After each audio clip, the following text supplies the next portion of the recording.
seri NIM 1904-2120. Baiklah, di sini saya akan sedikit menjelaskan tentang peranan kebijakan dalam negara demokrasi. Kebijakan publik secara sederhana diartikan sebagai pilihan pemerintah untuk melakukan atau tidak melakukan sesuatu.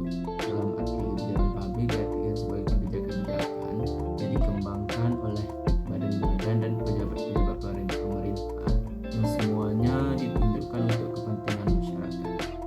Kebijakan publik ini berdasarkan lingkupnya dibedakan menjadi kebijakan nasional dan kebijakan daerah.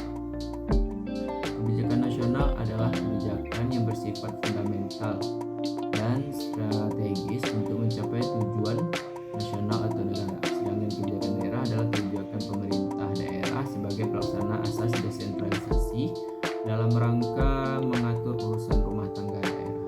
Demokrasi secara etimologis berasal dari dua bahasa atau dua kata, yaitu demos yang berarti rakyat dan trastos yang berarti kekuasaan atau kedaulatan. Disimpulkan bahwa demokrasi adalah suatu negara yang berdaulat atau kedaulatannya, kekuasaannya berada di tangan rakyat dan dijalankan untuk kesejahteraan rakyat. Rumusan demokrasi dikaitkan dengan sistem politik dikembangkan oleh International Convention of Jurists dalam konferensinya di Bangkok. Demokrasi adalah suatu bentuk pemerintah di mana hak untuk membuat keputusan-keputusan politik diselenggarakan oleh warga negara melalui wakil-wakil yang dipilih oleh mereka dan yang bertanggung jawab kepada mereka melalui suatu proses pemilihan yang berbeda. Asas demokrasi.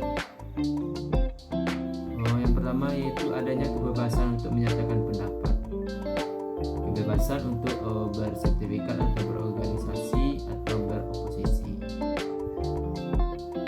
Selanjutnya yaitu badan kehakiman yang bebas dan tidak memihak atau independen atau imparsial atau tribunal. Perlindungan konstitusional dalam arti bahwa konstitusi selain dari menjamin hak-hak individu harus menentukan pula cara prosedural untuk memperoleh perlindungan atas hak-hak yang dijamin. Selanjutnya itu adanya pendidikan kewarganegaraan.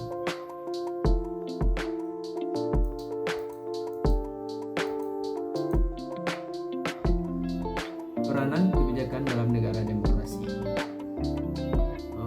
Sehubungan dengan konsep pemisahan kekuasaan pemerintah yang memiliki konsep-konsep baru dalam kebijakan publik yang diambil dan diharapkan membawa pada prospek-prospek ke arah kemajuan yang lebih menguntungkan dalam kehidupan berbangsa dan bernegara. Paradigma baru dalam kebijakan publik yang dibandingkan oleh pemerintah ternyata tidak diikuti dengan birokrasi yang efektif. Birokrasi di Indonesia mulai ketidakberdayaan dalam mengikuti langkah-langkah kebijakan publik yang diambil pemerintah baik dari sisi mental, intelektual, organisasional maupun teknik operasional. Contohnya kebijakan sertifikasi guru honorer yang telah dikeluarkan pemerintah mengalami banyak kendala dalam pelaksanaannya baik dari tingkat provinsi maupun sampai ke bawah tingkat kota atau kabupaten. Kebijakan publik di era demokrasi terbuka adalah kebijakan yang dilandasi semangat demokrasi